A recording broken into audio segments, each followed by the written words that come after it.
समता यह सर्वश्रेष्ठ अटे केमिति गुरु और स्वामी स्वामी होचंदी परमेष्ठ भगवान अव्यक्त ब्रह्म सी जिते बड़े साकार तत्व शरीर धारण कर अवतरण करती सी गुरु अंगर ही आसती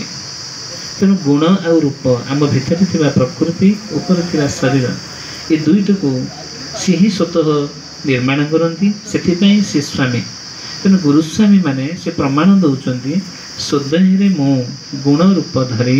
शरीर धरी मो स्वामी स्वरूप अव्यक्त ब्रह्म अवतरण करिछि मर्त्य को तेणु गुरुस्वामी करदेला माने आमे तांकरी ही जीवा जे जे स्वयं अव्यक्त मानव देह धारण करी गुरु अंगरे शरीर धारण करी मर्त्य को अवतरण करिछन केवल तांको ही केवल गुरुस्वामी करिहब सृष्टि रे आउ काकू गुरुस्वामीर आख्या दे हेब नहीं तो से केते दया करी तुमको सर्वश्रेष्ठ नाम को प्रदान करिसेंती तमे जेते जोठी भी जेते प्रकार नाम रे संभाषण करू किंतु गुरुस्वामी होचंती प्रत्यक्ष मु जन को गुरुस्वामी करूची माने ता भितरे मु मोर गुरुस्वामी जे मानव देह प्रभु मोर आसिले जो शरीर सी गुरु अंग रे आसिले स्वामी स्वरूप मु तांको ही नमस्कार करूची तो सेटा आ कौन सी संप्रदाय रे कि कौन सी अनुष्ठान रे कौन सी आध्यात्मिक स्थल हो पारनी कारण से केवल अव्यक्त ब्रह्मर शरीर को साकार तत्वर लीला ही सीता गुरुस्वामी करहब तो सी केते बड़ माने नमस्कार तत्वटा को से तुम मान को देइचंती तार मर्यादा रखा एक गुरुत्वपूर्ण तत्व ता मर्यादा केमिति रखा जाए आमे परम ब्रह्म प्रत्यक्ष शरीर धारण कर जन को गुरुस्वामी करवा चप्पल काढ़ा 3 फुट दूर जो 3.5 फुट कहते 3 टंका 8 आना अर्घ्य दौचे शरीर जो 3 टंका 8 आना तैयारी होती 3 पाद अर्धे से 3.5 फुट जो पदरे से 3.5 फुट दूरतार रही जन को जड़े आम गुरुस्वामी करवा कथा कहीं जड़े से जड़े एटी दूरता 3.5 फुट न रही से गुरुस्वामी मर्यादा रहे जड़े जन को पाखे रही गुरुस्वामी करें से तार दोष लगे से माने चढ़ीगला अब अवमानना दोषटा लगे तेणु ठाकुर कहते अति विनम्र सहकार चप्पल को काढ़ 2 हाथ जोड़ी नतमस्तक है भाई बोले गोटा भातृत्वर आभास स्मित हास्य कोमल स्वभाव विनयी भाव रे गुरुस्वामी करवा कथा आमे माने सेमते गुरुस्वामी करुचे आमे कहा को गुरुस्वामी करुचे आमे व्यक्ति व्यक्ति की गुरुस्वामी करुचे आमे भूली जाऊे आम गुरुस्वामी तांको व्यक्ति भितर प्रभु को दर्शन कर गुरुस्वामी करवा द्वारा कौन हम ये गुरुस्वामी द्वारा समस्त भितर मुक साक्षी प्रभु मोर रही से खुशी हे जे साकार ब्रह्म साकार तत्व शरीर नहीं मुझे अवतरण कली स्थूलवाद जीव मैंने यही शरीर खंड को नहीं समस्त भितर मत गुरुस्वामी जनाऊँ जो कथार ना सकल घटे नारायण बद्रिका जीविका से जो भगवत बाणी गुड़ाक आम तो प्रत्यक्ष प्रभुता को आचरण फुटे तो आम जो गुरुस्वामी करवा टी चप्पल ओल्लैकी गुरु टी दूरता रखिकी परिस्थिति नहीं टिके दूरता भी रखा आचरण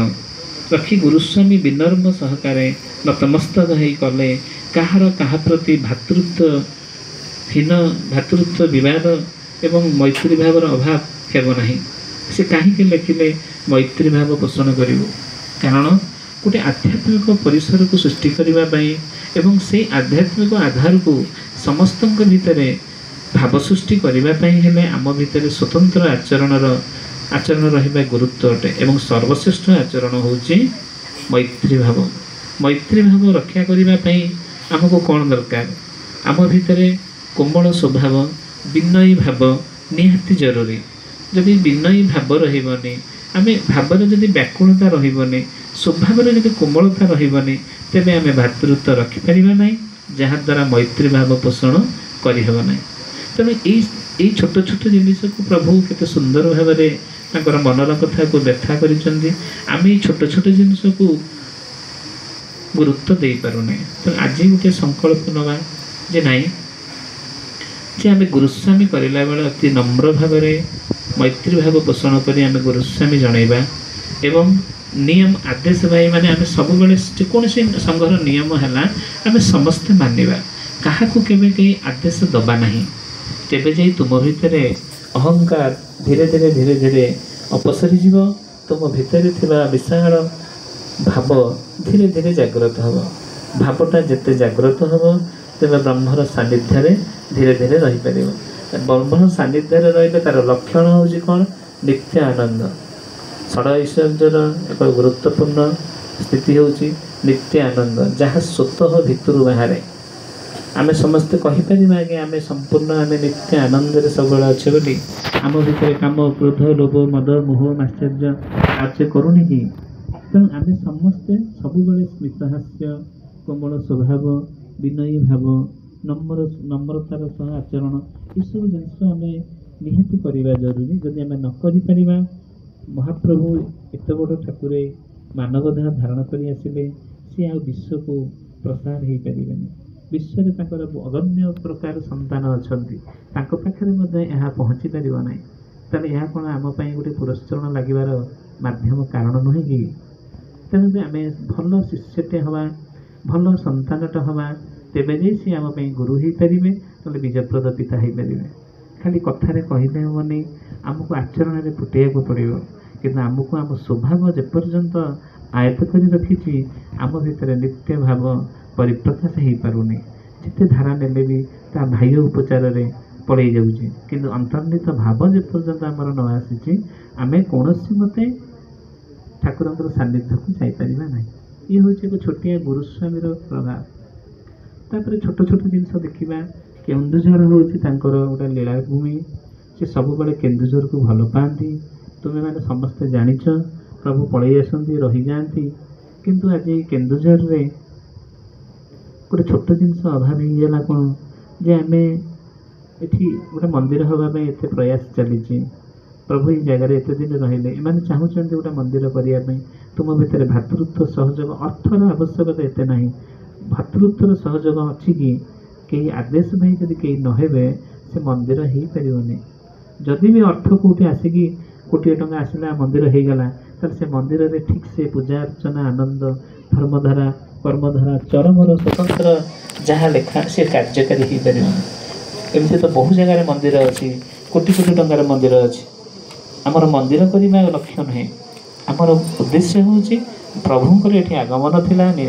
विश्राम स्थली थिला एटा लीलाक्षेत्र थिला एठी तांकर आदर्श नीति नियम धर्मधारा कर्मधारा चरमर समस्त वाणी ये जगह आम द्वारा फुटी जाऊ ठाकुर खुशी हे नहीं तेणु ये केतना मूल तत्व को आम न जाणिक आगे जावा सब कम आमर सबकि मूल भुसुड़ी जीव जोटा आज आमर हो जाए